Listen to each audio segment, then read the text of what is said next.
and welcome to Be Wow, always wise on words. Me, Kshamata Prakash. So, आज I am welcoming you to the yet another exciting story session of Prakash. Saturday Story Sessions. So, चलिए आज हम कौन सी story देखने वाले हैं? आज जो हम स्टोरी देखने वाले हैं वो भी जैसे मेरी बाकी स्टोरीज होती हैं वो भी हमने कहीं ना कहीं बचपन में पढ़ी हुई स्टोरीज है. बट मे बी बचपन में पढ़ी है इसलिए अब शायद भूल गए हैं, या फिर भूले नहीं है, बस थोड़ी बैक ऑफ द माइंड हो गई है, तो थोड़ा उन्हें रिवाइंड करते हैं, थोड़ा उन्हें रिविजिट करते हैं और देखते हैं अब आज इस स्टोरी से हम क्या नई सीख सीखते हैं. सो आज की जो स्टोरी है उसका टाइटल है the man, his son and the donkey. I am sure जैसे ही मैंने स्टोरी का टाइटल पढ़ा आप सबको ये पूरी की पूरी स्टोरी पूरी याद हो गई. बट आई एम श्योर हम इसे फिर से सुनेंगे क्योंकि मैं उन अपने यंग व्यूअर्स के लिए स्टोरी सुनाना चाहती हूँ जो ये स्टोरी पहली बार सुन रहे होंगे शायद. और अगर आपने ये स्टोरी पहले सुनी है तो फिर से सुन लीजिए, कुछ ही मिनट लगेंगे. तो चलिए स्टोरी की शुरुआत कुछ इस तरह है. किसी गांव में एक आदमी था, उसका एक बेटा था और वो दोनों मार्केट गए थे अपने लिए एक गधा खरीदने के लिए. They had been to this market to purchase a donkey for themselves. तो उन्होंने गधा खरीदा और वो लौटे अपने घर की तरफ जाने के लिए. सो मार्केट में से वो गधा लेके निकले और अपने घर की तरफ जा रहे थे. सो क्योंकि उन्होंने गधा अपने लिए खरीदा था तो वो जब चलना शुरू किया उन्होंने गधे के साथ, तो गधा चल रहा था, गधे के बगल में लड़का चल रहा था उस इंसान का, और वो लड़के के बगल में इंसान चल रहा था. सो बेसिकली तीनों चल रहे थे. सो कुछ ही दूर पे गए थे और पास के जो लोग हैं उन्होंने जाते हुए इन लोगों को देखते हुए, इन तीनों को देखते हुए कहा कि कैसे इंसान है, गधा तो खुद के लिए खरीदा है ना, तो गधे पे खुद बैठ के जाएं, खुद क्यों चल के अपने पैर को दर्द दे रहे हैं. उस इंसान को, उस आदमी को ये सुझाव सही लगा. उसने सोचा कि हाँ गधा तो अपना ही है, गधा तो हमने पैसे देके खरीदा है, तो चलो इस पे बैठ के चलते हैं. तो वो आदमी गधे पे बैठ गया. छोटा जो उनका बेटा था वो बगल में चल रहा था और ऐसे थोड़ी दूर वो चले. फिर थोड़ी दूर जाके और दूसरे लोगों ने कुछ बातें की कि कैसा आदमी है, अपने बेटे को चला रहा है, उसके पैर दर्द करवा रहा है, पर खुद बड़े मजे से गधे पर बैठ कर जा रहा है.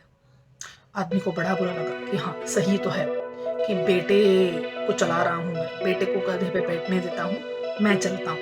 तो उन्होंने अपनी पोजीशंस बदल ली. अब बेटा गधे पे बैठ गया, आदमी नीचे से चल रहा था और चले वो लोग ऐसे थोड़ी दूर और. अब थोड़ी दूर और जाके दूसरे कोई लोग थे जो रास्ते से चल रहे थे. उन्होंने ये कहा कि कैसा नालायक बेटा है या कैसा आलसी बेटा है, अपने बाप को नीचे चला रहा है बट खुद बड़े मजे से गधे पर बैठा है. अब तो आदमी और बेटे को क्या करे समझ नहीं आया, सब तो करके देख लिया. अब उन्होंने सोचा कि चलो हम दोनों ही गधे पे बैठ जाते हैं, दोनों पहुंच जाएंगे. तो उन्होंने वो दोनों ही गधे पे बैठ, तो कुछ दूर ही थे कि वापस से आने जाने वाले लोगों ने उनसे उनकी तरफ देख कर ये कहा कि कैसे स्वार्थी लोग हैं, उस बेचारे गधे पर कितना वजन ढोए जा रहे हैं,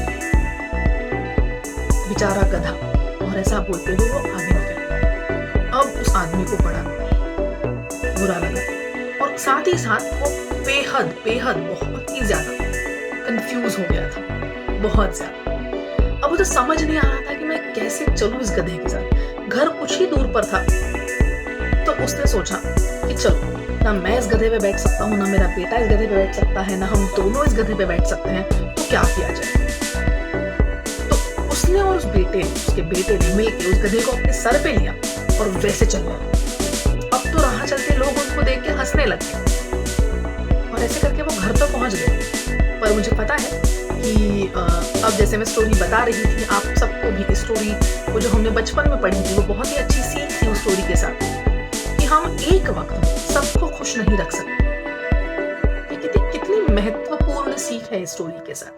और आज की ज़िंदगी में तो ये बहुत ही ज़्यादा ज़रूरी है। जबकि हम इस दौर में जी रहे हैं जब हमें लाइक्स से फ़र्क पड़ता है, लोगों की वैलिडेशन से हमें बहुत फ़र्क पड़ता है, जो जबकि नहीं पड़ना चाहिए। इस स्टोरी को अगर हम ध्यान से सुनें, तो इस स्टोरी में जो वो हिडन सीख है वो यही है। उस आदमी को या उस बेटे को क्या फ़र्क पड़ना चाहिए कि क्या लोग बोल रहे हैं? जब तक उस आदमी को और उस बेटे को ये पता है कि वो जो कर रहे हैं वो सही है और वो किसी का बुरा नहीं कर रहे, वो किसी को चोट नहीं पहुंचा रहे, वो किसी को दर्द नहीं दे रहे, तब तक तो वो सही है ना। बिकॉज हम जितने ज्यादा लोगों को उनके मन की करने की कोशिश करेंगे ना, हम अपने मन को मार कीजिए। जरूर ध्यान रखिए इस बात को। और यही है आज की सबसे बड़ी और सबसे महत्वपूर्ण सीख।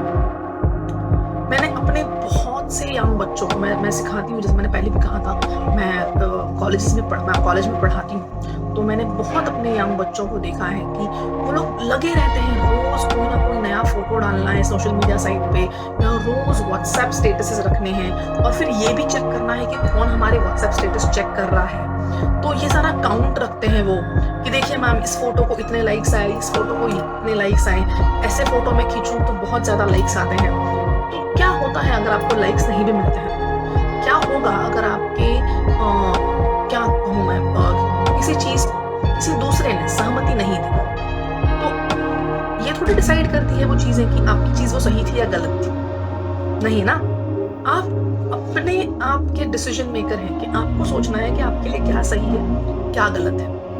हाँ जरूर बड़ों की सलाह लीजिए, बड़ों की राय लीजिए, उनकी बात सुनना बेहद जरूरी है। पर अगेन मैं उसी बात पे आऊंगी, आपको किसी और के थप्पे की जरूरत नहीं कि अरे ये तो कितना अच्छा है, आपको पता है ये अच्छा है। मैं ये नहीं कहती सोशल मीडिया पे पोस्ट मत करना, डोंट टेक दिस कि मैंने आपको डिटॉक्स की सलाह दी, तो ये सबसे फनी वर्ड लगता है मुझे, बट समझिए आप सोशल मीडिया पे पोस्ट कीजिए, आप फोटोज पोस्ट कीजिए, आप वीडियोज पोस्ट कीजिए, बट अपनी खुशी की। जब आपको वो हंसी मिलती है, जब आप वीडियोस बनाते हैं या आप जब फोटोज क्लिक करते हैं, जो आपकी वो हंसी होती है वो नेचुरल होने दीजिए। ये मत सोचिए कि अरे मैं अगर ऐसे हंस दूं ना तो लाइक्स ज्यादा आते हैं, मैं अगर ऐसे टर्न करके फोटोज खींचूं ना तो लाइक्स ज्यादा आते हैं। ये नहीं, आपको जो करने का मन करे, जो करके खुशी मिले वो जरूर कीजिए। तो फिर आप सोशल मीडिया पे 10 फोटोज पोस्ट कीजिए, 100 फोटोज पोस्ट कीजिए। इससे क्या होता है बता दें, आप जब दूसरों के वैलिडेशन के एक्सपेक्टेशंस रखते हैं तो आप दूसरों को अपने लाइफ का स्टीयरिंग व्हील दे देते हैं, जो नहीं देना चाहिए। गाड़ी हमारी, हम ड्राइवर, तो हमें चलाएगा, सही है ना। सोचिए इस बारे में। और ये थी आज की स्टोरी, ये थी आज की छोटी सी स्टोरी जो मैं प्रकाश सैटरडे स्टोरी सेशंस में आपके लाई। आशा करती हूँ बाकी स्टोरीज की तरह ये स्टोरी भी आपको उतनी ही पसंद आई होगी। जरूर मिलने आइए नेक्स्ट सैटरडे भी मैंने आपके लिए ऐसी ही एक बेहतरीन स्टोरी सोच के रखी है। मिलती हूँ अगले शनिवार। Thank you so much.